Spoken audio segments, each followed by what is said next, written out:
Okay, so I'm just going to say a few things, and you guys can. Perfect. Okay, I think it's time to begin. Thanks for being patient with us while stragglers come in out of the cold.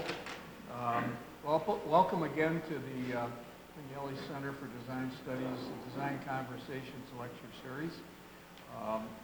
This is our first lecture in the spring semester, and we have 3 more coming up, so watch for them. But I'm particularly happy today to welcome our guests today. They both in their own ways have strong historic Vignelli connections, and I can't wait to hear more about that myself. Rocco Piscatello, on my left, is principal in his own company in New York, Piscatello Design Centre, and has been in the design business, it says here, for 25 years. Both of our speakers are teachers, an extensive number of years. Rocco teaches at FIT, and Jonathan teaches at Parsons. Jonathan Wajskol is born in Italy, has a firm in New York called Design Wajskol, which is considered a multifaceted communication and identity firm. And he does work for national and international clients. So we're very pleased to have them here with us today, and would you please give them a warm welcome. Thank you, Roger. Thank you. Thank you. Thank you so much. Thank you for inviting us here. And Rocco and I are going to be a little bit back and forth. So I'm starting with a brief introduction, and then Rocco is going to be talking, and then I come back and so on. We do it that way. It is really exciting to be here at the Vignelli Center for Design Studies. And it is a very, very special thing for us to be speaking here, particularly because this is a very symbolic place and talking about the Vignellis. As you may all know, we are planning a summer workshop in late June. And it all started back in November. Rocco and I had a conference call with Professor Remington regarding details of the planning of the summer workshop. And he said, why don't you and Rocco come up here for a talk? And it was really like asking 2 racehorses to run. We look at each other and said, of course, we're going to be up there, of course. So here we are, and I just want to say that Rocco and I share a number of things, a number of similar qualities. We have both a firm, a studio in New York, only about 10 blocks away. I'm on 28th Street. Rocco is on 38th Street. And but one of the things that is unique is our enthusiasm for design. And I think enthusiasm translates into energy. And I think that that energy is in part or a lot acquired by the Vignellis. For sure, I think that that energy is an infectious thing, it transmits, it's contagious when you meet them and spend time with them. It's very powerful. And so this energy, while it's not a strict design principle, is clearly part of the design of the Vignelli Effect. And this is part of our title, Syntax, Discipline, and Timelessness, and the Vignelli Effect. So just want to say about the Vignellis that whenever there is an opportunity to talk about the Vignellis, it's always an enriching experience. And even for us, the planning of this was so interesting to go back and really analyze things and seeing the work from a slightly different perspective. So no matter what it is that is discussed about the Vignellis, it's always a positive experience. And it is about contribution to design excellence. It's about aspiring to something that is above the norm. And it is about raising the standards of whatever we do to a higher ground. So talking about the Vignellis, although it seems like an obvious thing here, it's always a good thing. So introducing the theme for tonight is some of the key Vignelli principles. And here you can see them on the screen. We're not necessarily analyzing all of these words, but we're going to talk about them, showing our work. And what we want to prove is how current and relevant these ideas are today and how they will be relevant for a long time. We want to show you how these ideas deeply influenced our work. And so while the Vignellis left us with this body of work, which is unbelievable, archives that you have here. You're very lucky to have all of this work at your fingertips. These principles, I think, are just as valuable as the work itself to really understand what's behind them. So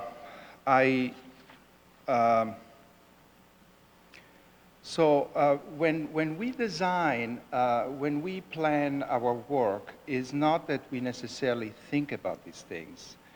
I had Massimo Vignelli as my teacher. Rocco spent many years at the Vignellis. I work with them as well. So basically, we grew up following these principles and learning them. And so we sort of internalize them. So, you know, they come to us very naturally. It's almost like it became our own vocabulary. And so while we were preparing this lecture, it was interesting to see it from that point of view. And with a little bit of a critical eye. And talking about these, we realized we were doing design criticism.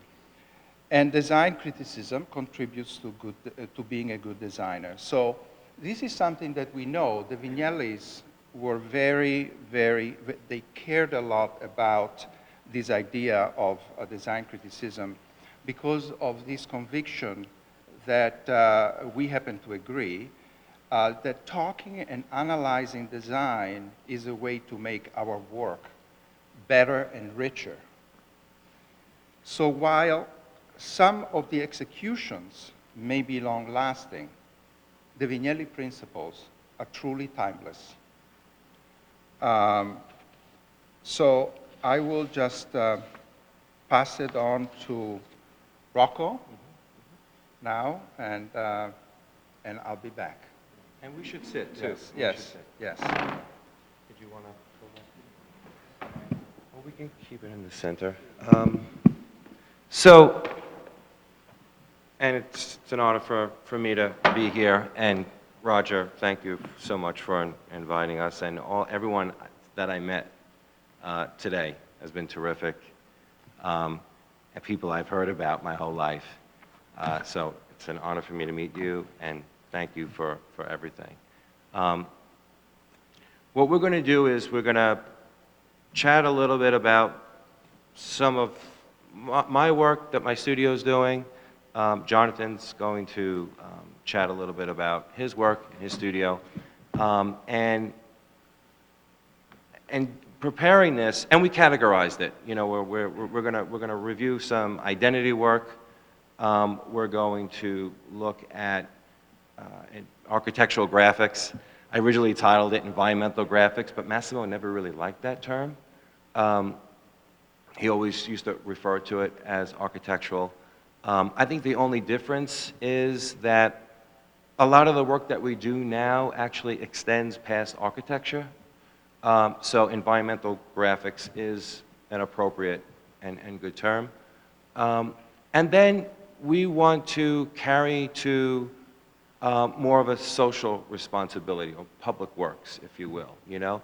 And I think, and we should go through some slides because that'll help inform what is happening.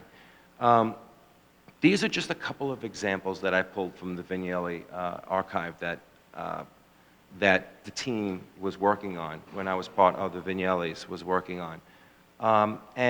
But I was very lucky that when I started at Vignelli, I wasn't the brand identity guy, and I wasn't the signage guy, and I wasn't the book guy, and I wasn't the exhibition guy, but I winded up being all of those guys.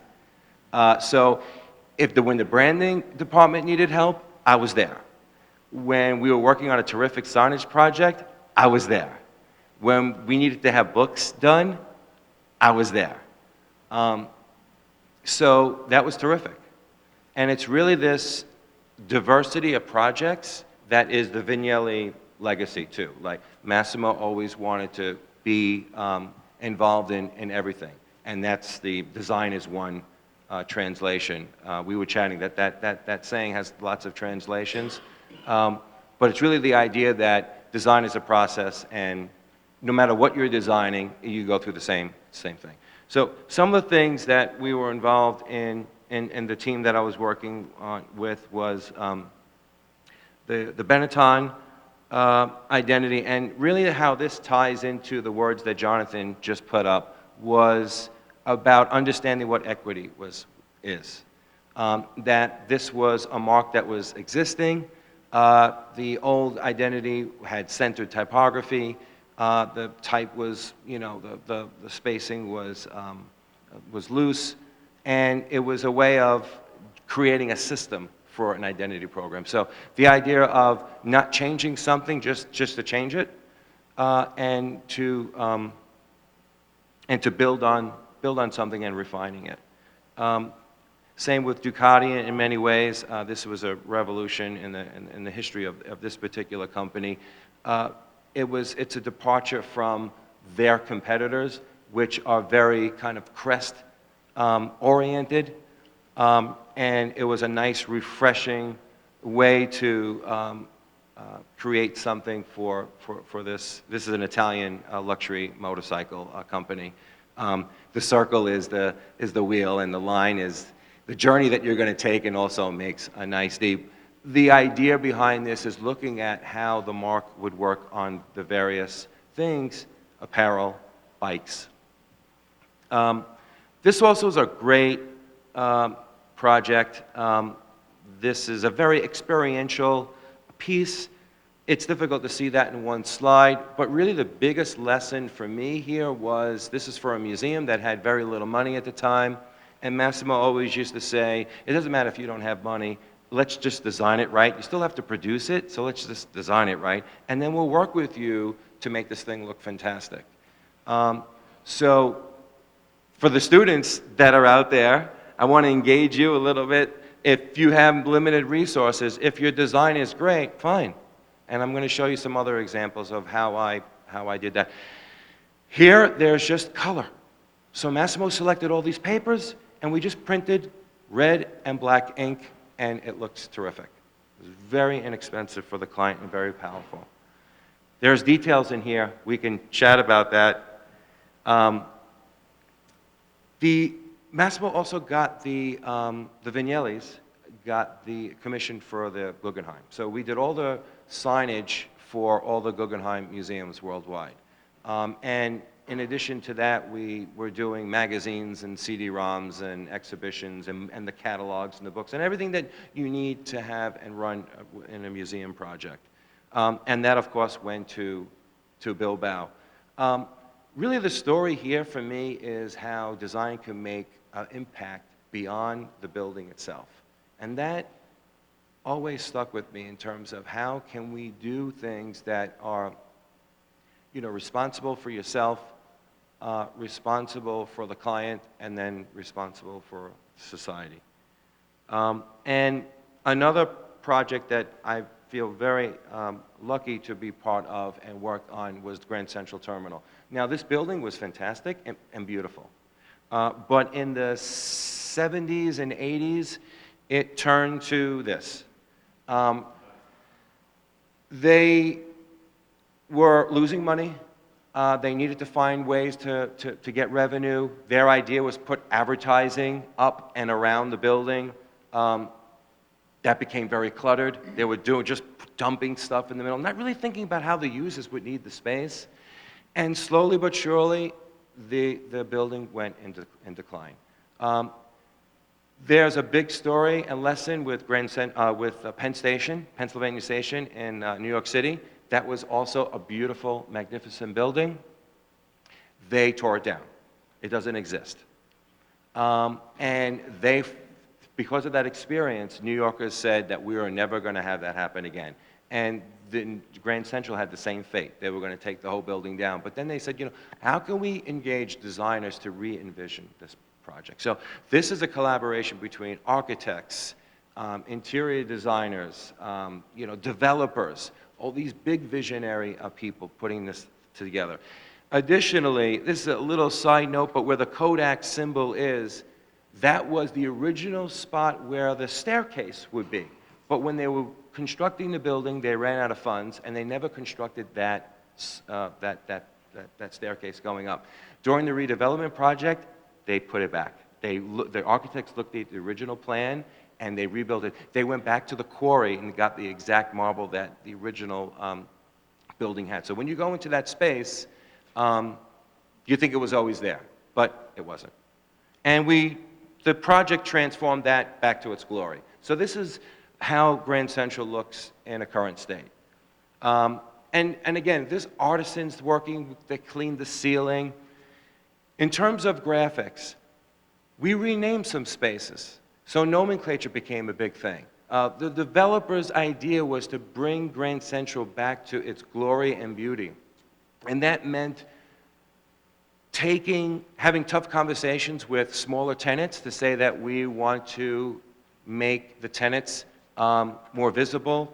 You know, Apple is now in Grand Central, and they have lots of higher tenants in the space that elevates the whole environment. So things like Vanderbilt Hall, we named it after Cornelius Vanderbilt. That space was originally the waiting area. So in terms of how do you navigate people, how are we bringing, what is, from a design standpoint, we always have to ask, and this for students, you always have to remember, you have an audience, right? What do people need to know when they're entering the building? So those are the messages that are over the arches. And then when you turn around, what's the important information that you need to see when you're exiting the building? And really trying to figure out that experience for people. Once everything is clean and clear, and once everyone knows where they're going, revenues start going up. Because everyone could say, okay, that's track 18, I could see it really clearly, now I have time to get a sandwich.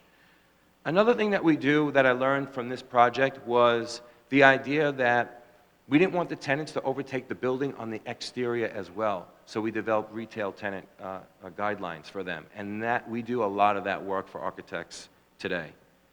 So we're going to start with a little brand identity, and Jonathan's going to do that. Yes, so we have three categories. We have a few slides of my work, and then we go to Rocco's identity. So this is a project for a company, a non-profit organization called Centro Primo Levi, which is the legacy of Primo Levi in New York.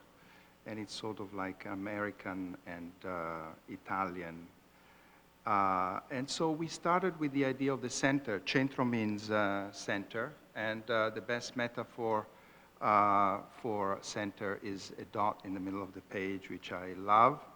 And we started building the logo from there. And I think that if we refer back to some of the words that we're using, the Vignelli words, along the way, well, visual power, definitely is a visual power, this one, but then we can talk about syntax, discipline, and pragmatics. But basically, PL is Primo Levi, and then we made the dot into a ring, and we made the ring into a C, and it's back to CPL, which this mark is really now, we are using it. We're doing 2 books, at the moment, and this is, they're doing all kinds of activities, but they also, we started a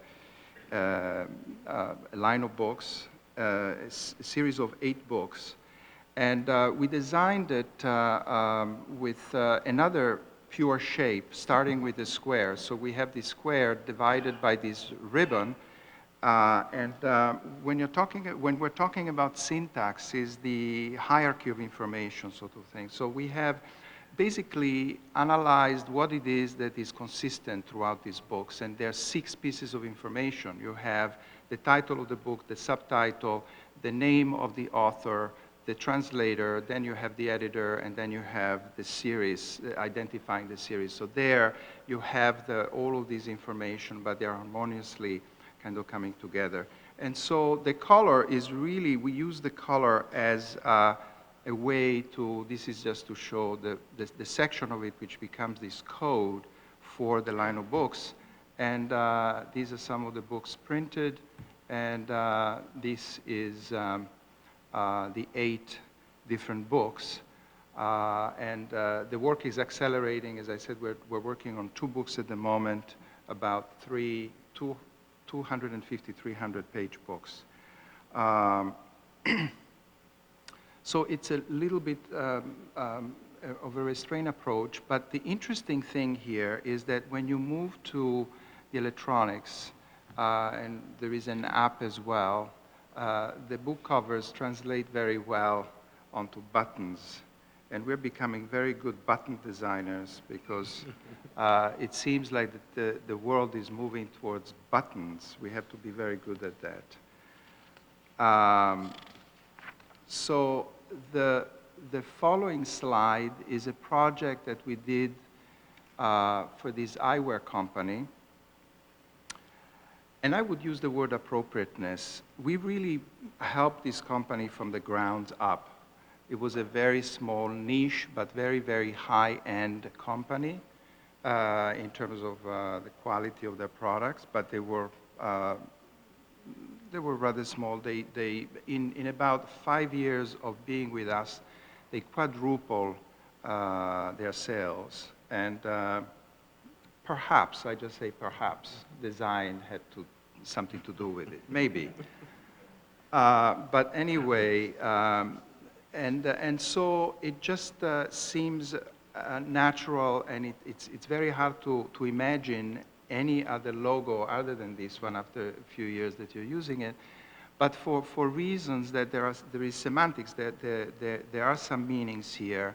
The V with this sharp corner is like a bevel, but is also an upside down nose, which is, when you see the glasses, this is the nose, and is the upside down V, it looks like a nose of glasses. So the logo itself almost looks like glasses. And so we did a lot of many different things. Talking about design is one. We did products for them. We did trade shows. We did advertising. We did social media, movies, photography, you name it.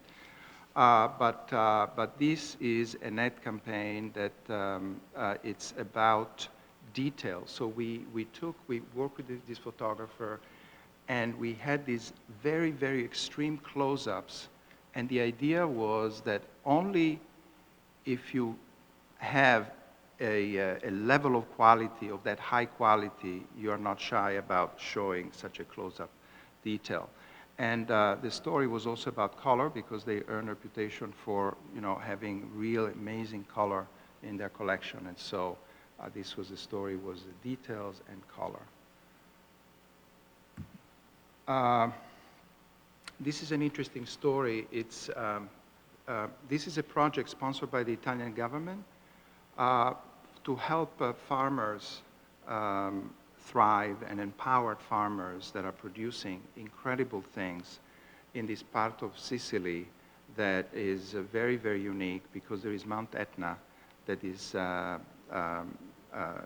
producing all of these ashes. So the soil is black, actually completely black, And the produce are supposedly incredibly healthy and antioxidants. They have all of these incredible properties.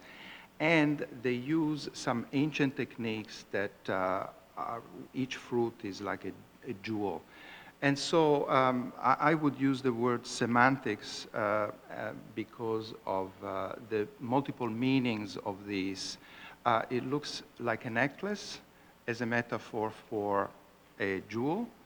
It is made out of many entities. All of the dots represent a group or a consortium idea, and then as well as defining the actual territory of where that is. And so we produced this, and it was really standing out a lot. And you know, everything, the fruit photographed in this way with the black background looked amazing, and it really stood out compared to everybody else at trade shows when they were presenting them and so on. So it turned out to be very successful. And the black is also a metaphor for lava, the lava that is all present in the region. This is a completely different project for Lehman Brothers. It was an enormous project, and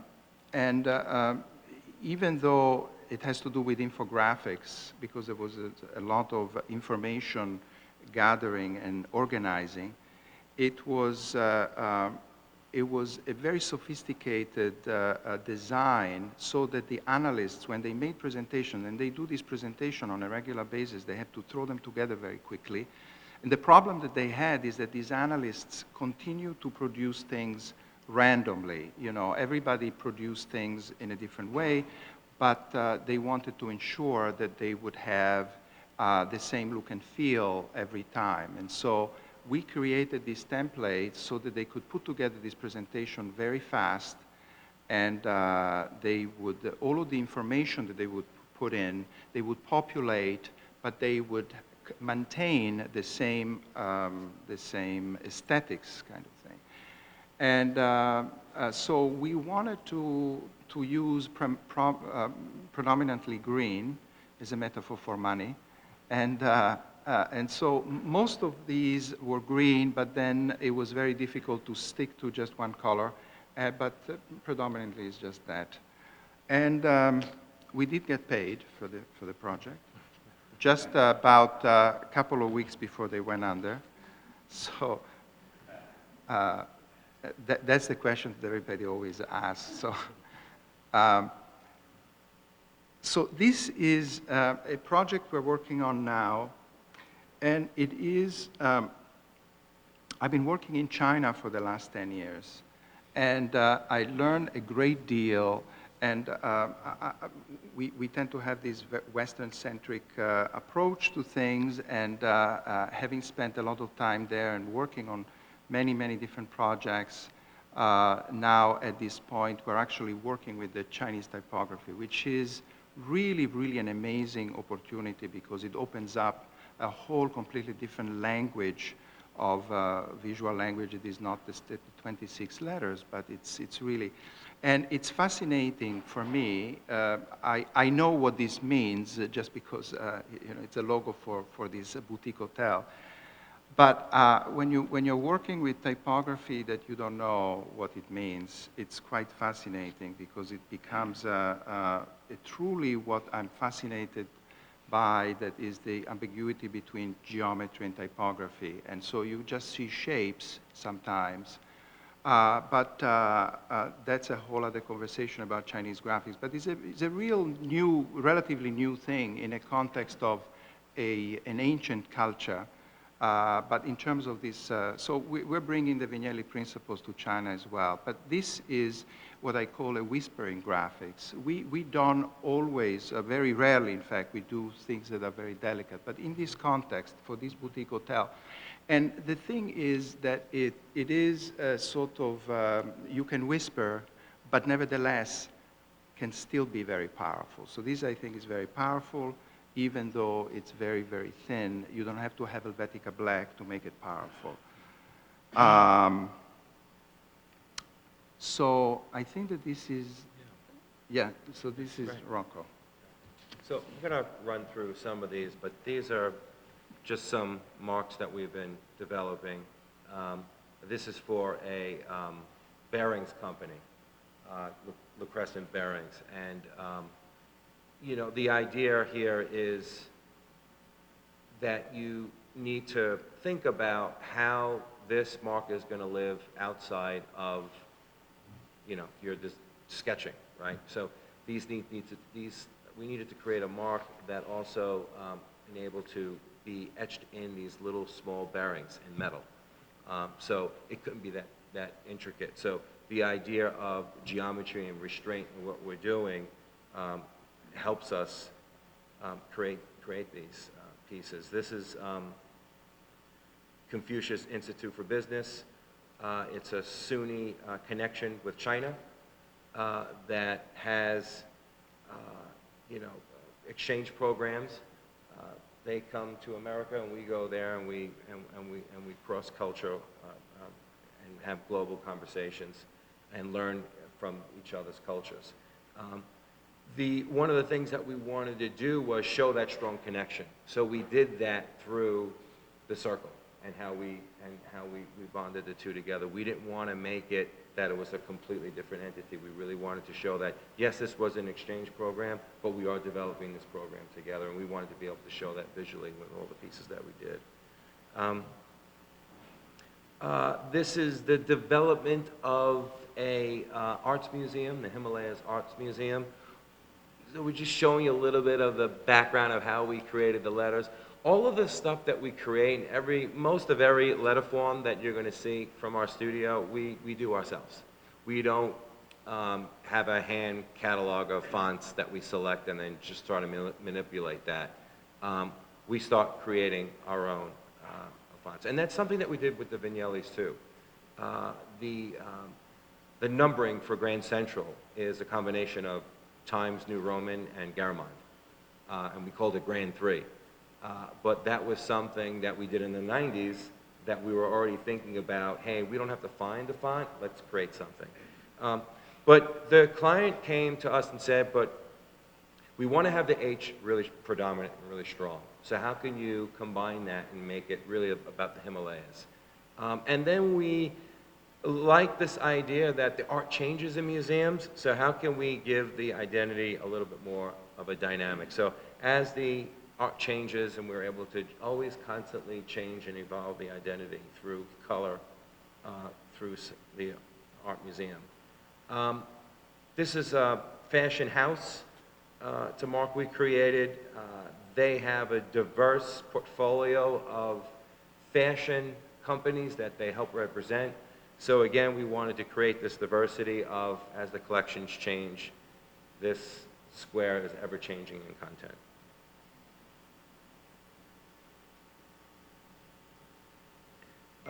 Posters.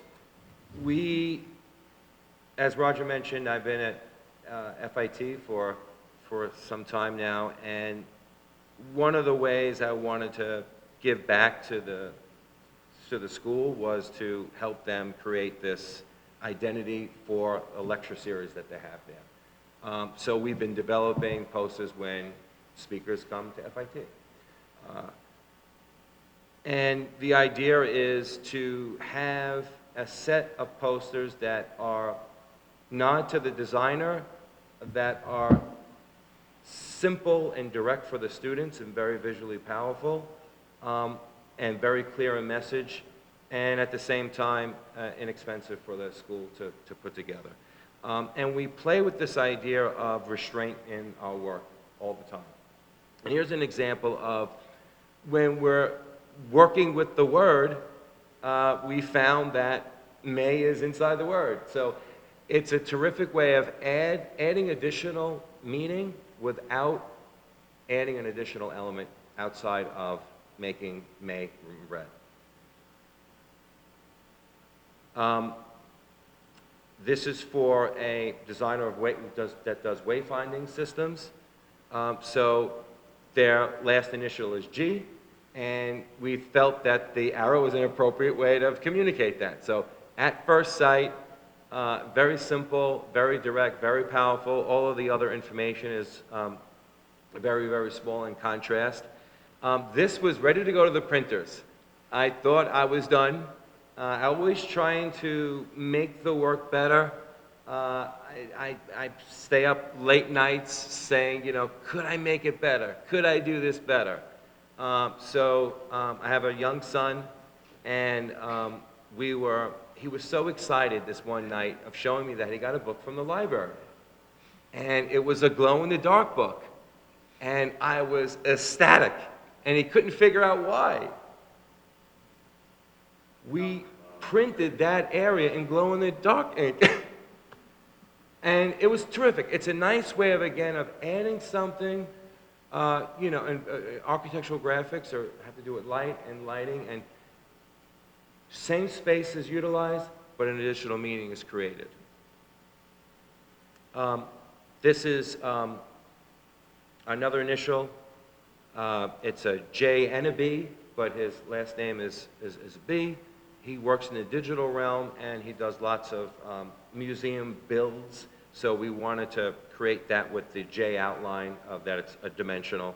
We actually created a complete typeface just for this one poster that's just based on squares and bits. And this is a C and a G. We found the G in the end. I mean, I was staring at this thing for a while, and the G is right there in the middle. Oh, it's fantastic, like to kind of like get to that point of saying, there's a G there. Oh, that's wonderful, instead of, you know. So there's A.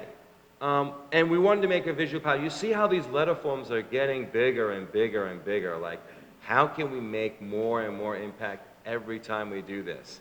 We have this thing in the studio about let's make this next one better than the one that we just did, and we just keep on pushing ourselves to do that. I'd like you to take note of one little thing. If you look at the letters on the left that are on the black, it's a very dark shade of black, right? Maybe like 80%. And then when you come over to the white, it's light. But they feel like they're at the same value. So printing that is an art form in itself. And that took us some time to test and to get that right. And so working with production is very, very important. And the Vignellis felt that all the time, too. It's never done just at your desk. You have to, the Vignellis were very, you know, very serious about getting everything done to the right details, to their specifications. So being involved in the production process is very important, and it helps you reach a level of quality in your work. And here are some of the posters in the space and throughout the campus.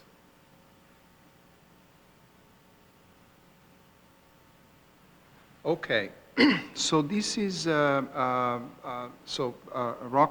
showed you posters, and instead I'm showing you products, because I've done a number of products, three-dimensional things.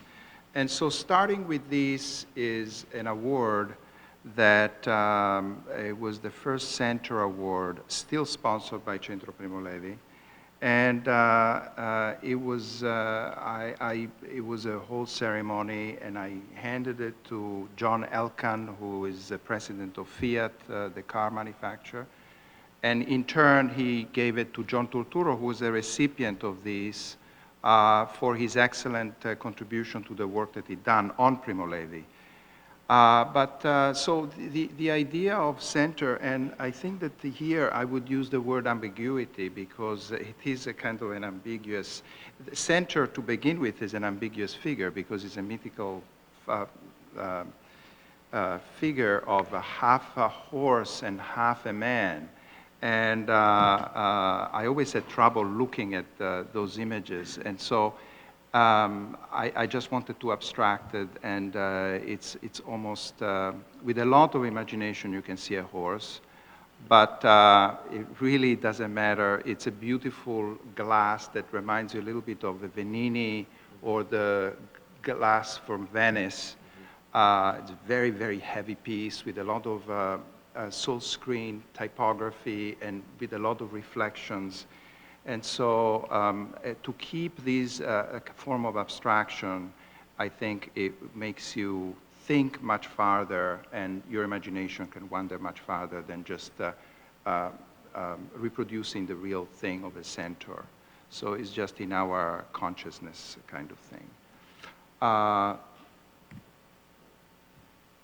These are calendars that are called the dot line. There are 3 of them, and one is the day, day by day. There is a 7-day, and then there is what we call the pocket dot, and that's for the pocket, the little one.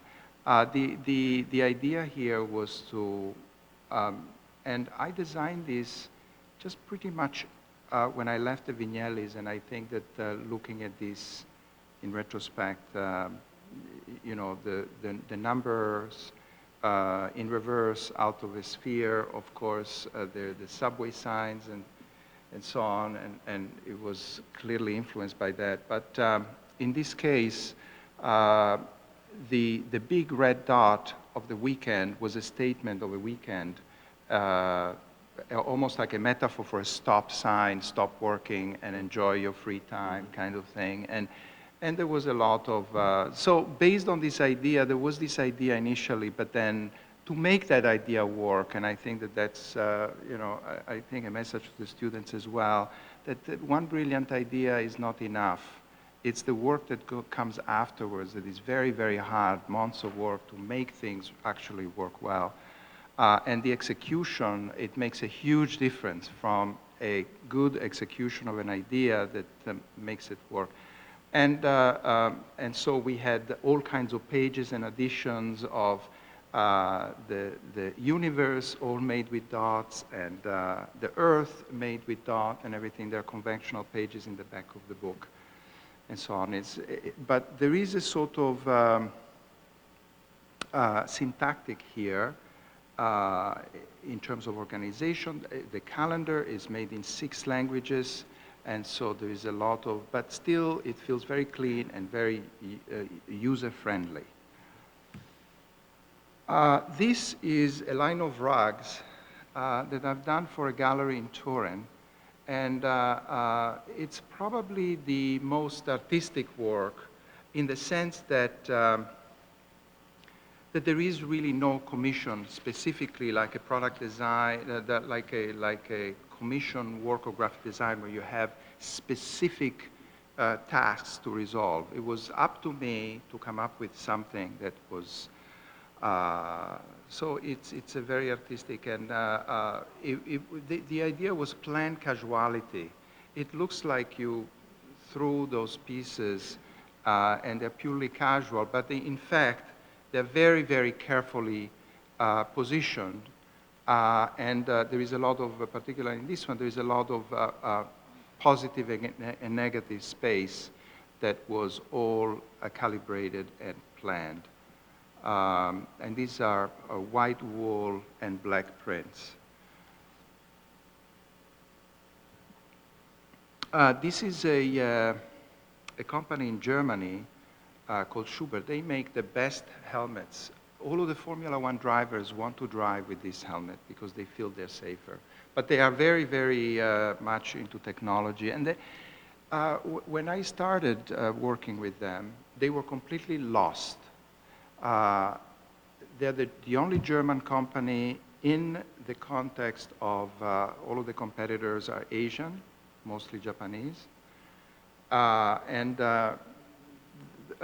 Image-wise, they were going in the wrong direction. They lost their DNA, really. So I helped them regain that, and they're following all of the suggestions. We ended up, we did the products, we started with the products, and then we ended up rebranding the whole company. So we worked for several years with them.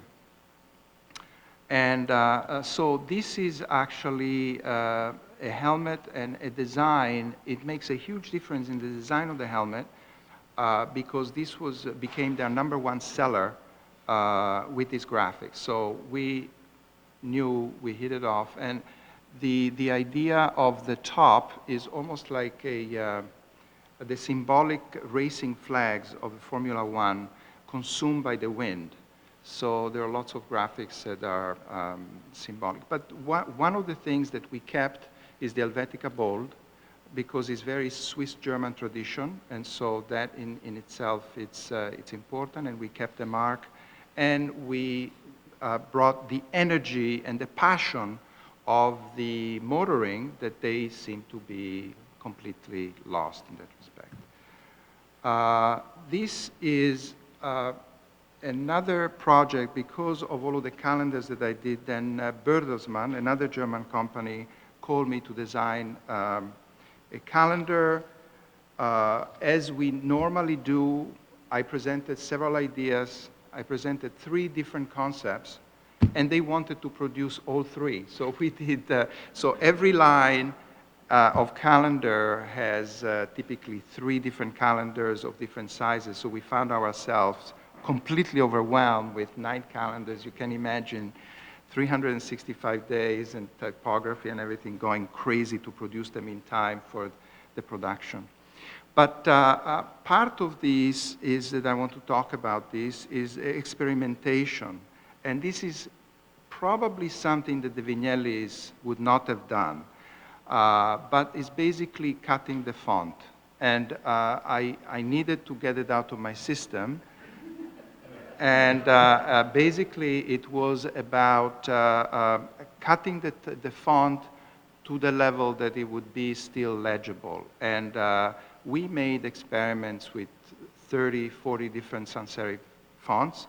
And in our experiment, we found that Avenir was incredibly resilient and a fantastic font. You can beat it, it's so resilient. You can cut it, you can see a little piece, and it's still readable. It's a fantastic font. And so we actually called it Avenir, because Avenir in French means the future. And so how appropriate it is to call a calendar the future. And so the following project, it's also talking about experimentation. I had done, and this is in the, when we were starting to actually end the print and really sending greeting cards. We do these greeting cards every year. And we started sending them through the computer. And so my experiment was to see how faint you could be and still be legible. And sure enough, a lot of people, it was white on white. And it said white wishes.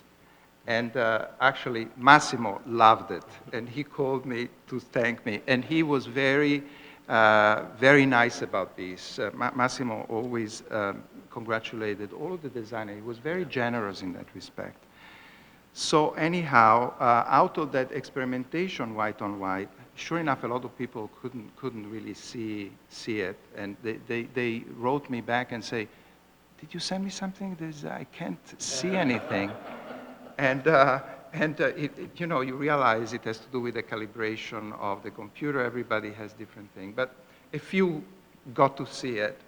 And anyway, then came this project, which was a clock.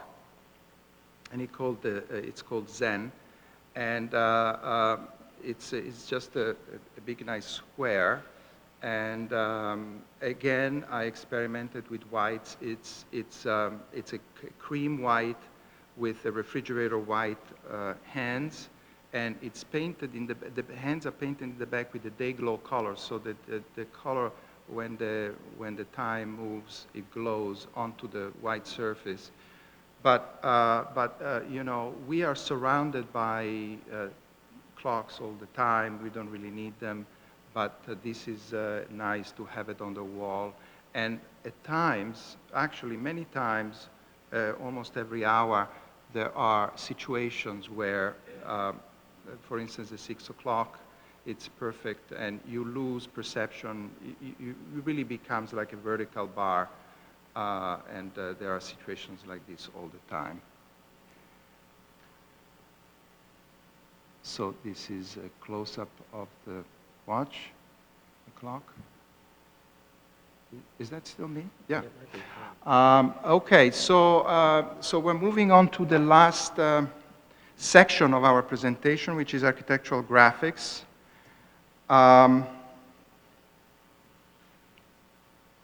This is a very big project that was recently completed in Shenzhen, in China, and it's a signage program and architectural graphics.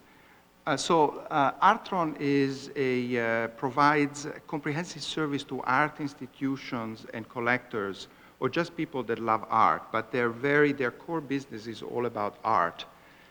And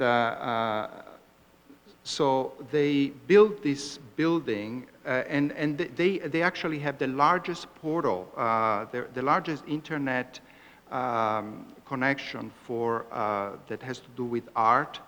Is people go as a reference, and they trust it even more than Sotheby's or Christie's for evaluating their art and so on. So they built this building. It's 440,000 square feet, and so it was a massive, massive coordination of project and signage. And sometimes the mark is just sort of obvious. When we saw the floor plan, we were looking at this shape and thought, well, that's an interesting shape. And of course, we had to enclose it into a 10 by 10 grid and make it into a square. And there it was, the shape that eventually we used for all of our signage program. And one thing that we learned was how important pictograms are, and how in this context of working internationally and working with different languages, once the symbols are decodified, they transcend language. So it doesn't matter whether you're Chinese or German or Swiss or anybody can read them. So whenever possible, we use pictograms. And I love this one in particular because it's so minimal, but it's the arrow directional signage to the canteen. And it's just so simple. And I watch people, they do get there. They do find it.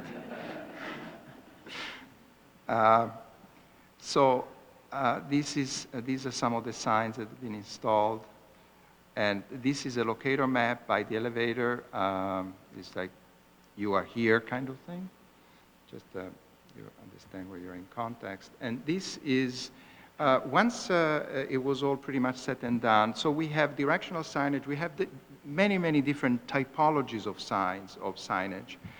But so there are some that are really functional as telling you where to go, and some other ones are just orientation, let's say. But in this case, when we finished the project of 440,000 square feet, is a massive thing, we found an enormous amount of glass. There was glass everywhere. And the client said, you know, we have to do something with all of this glass. What are we going to do? It's a hazard. We need to, you know, for safety and for privacy. Sometimes you have conference room. We don't want everybody to look in and everything. So we came up with this concept, given that they're so involved in art. We said, how about having art from all over the world so that you actually walk around these galleries and you don't really feel like you're in an office. You almost are in a museum kind of setting.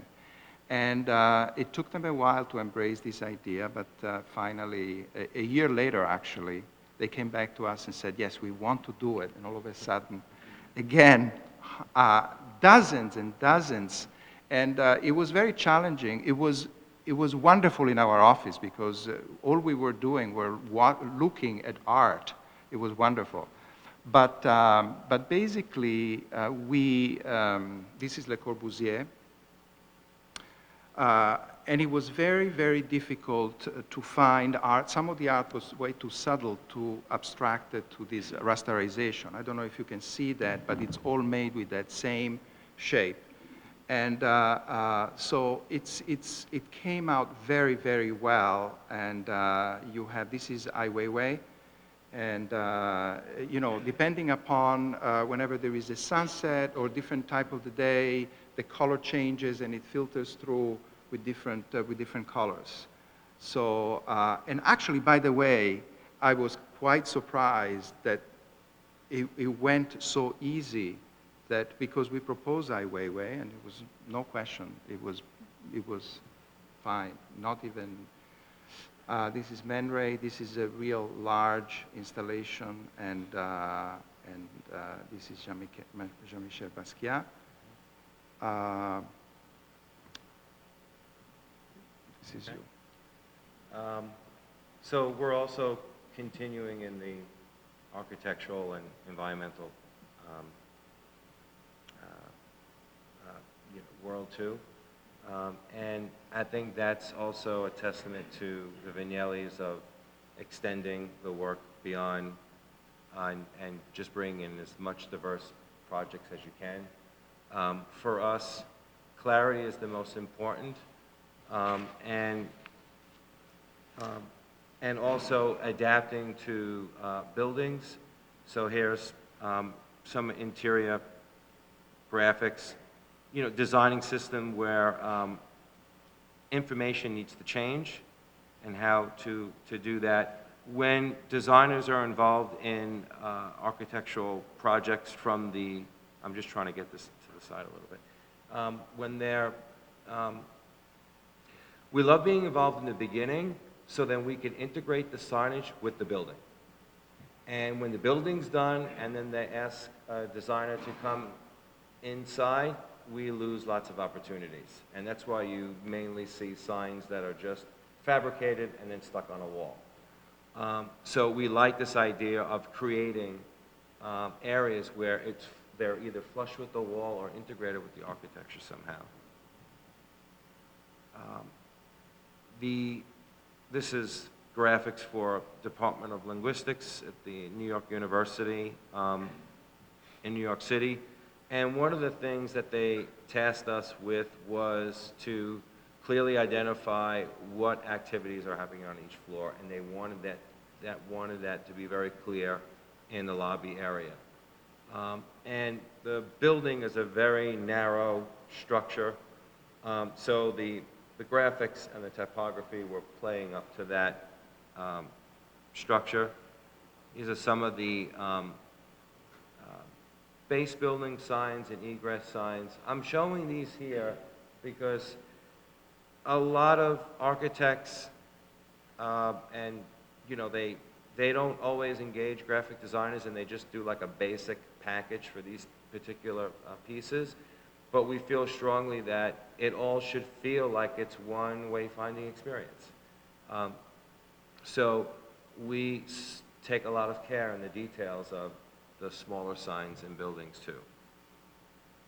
And one of the other things that they wanted us to do, we're working with an architect that's very interested in pushing people to use the stairs more.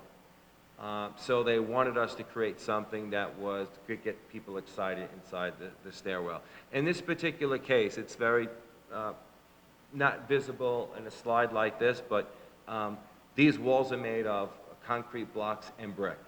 So we weren't able to just put like a vinyl graphic up on the wall and make it look pretty, and we needed to develop something a little bit different.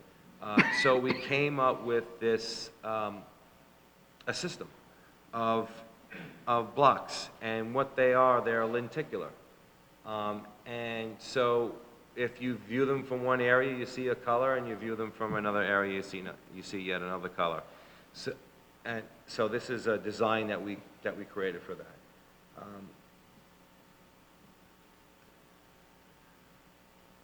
So some of the public work.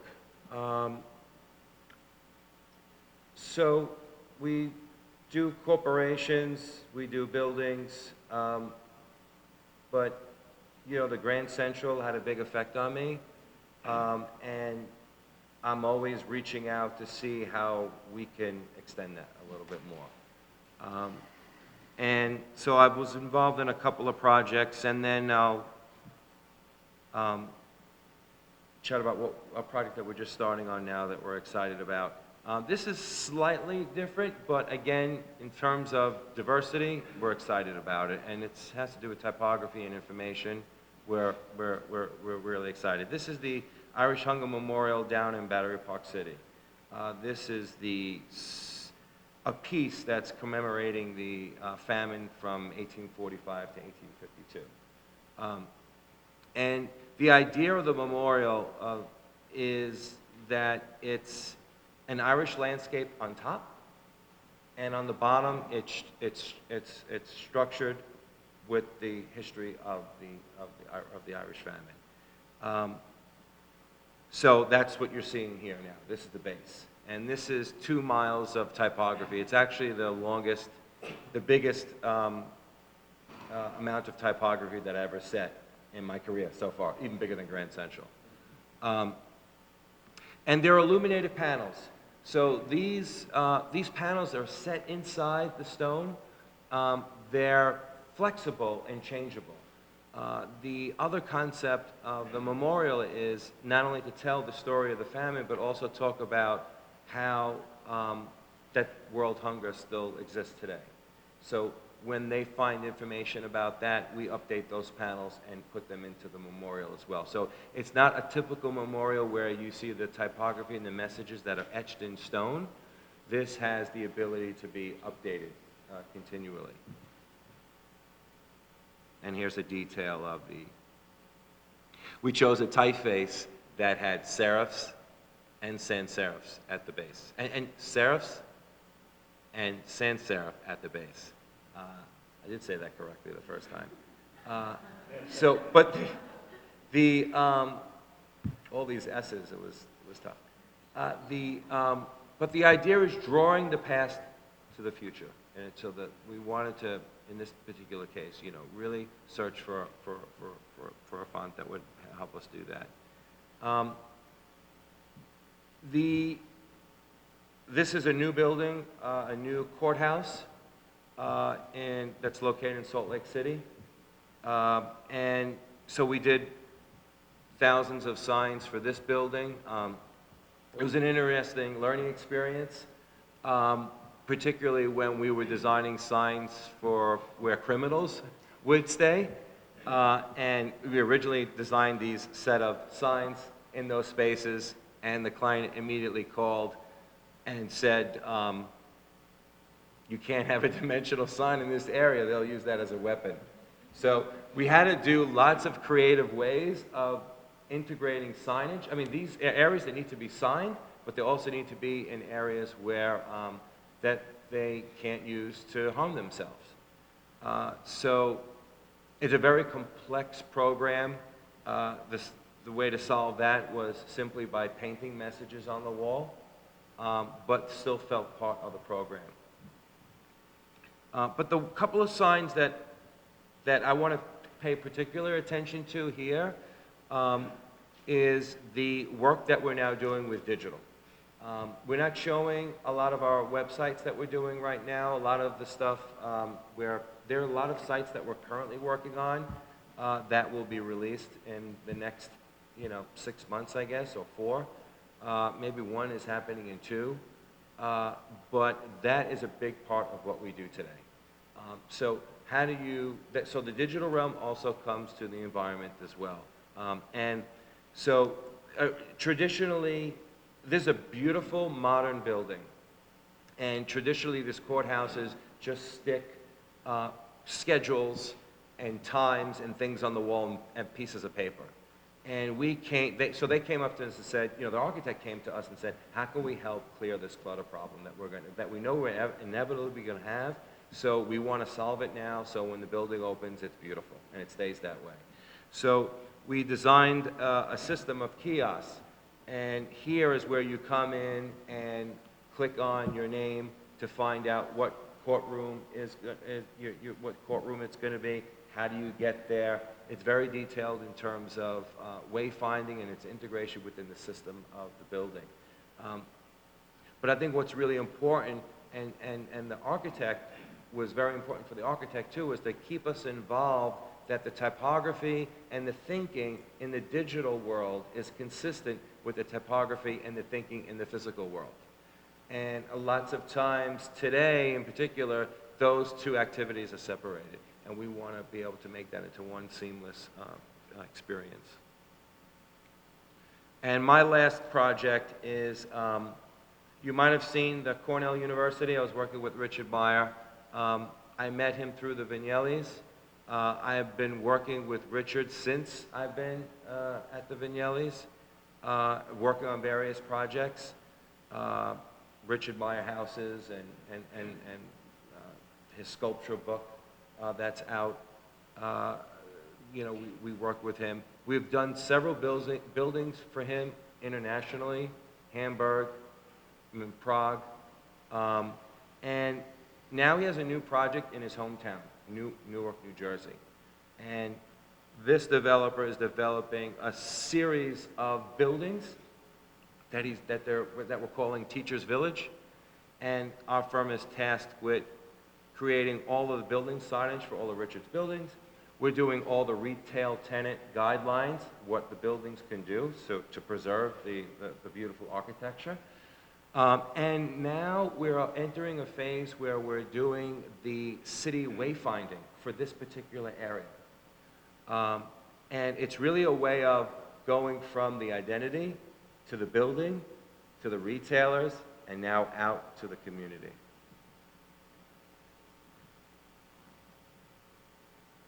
And Jonathan? My turn.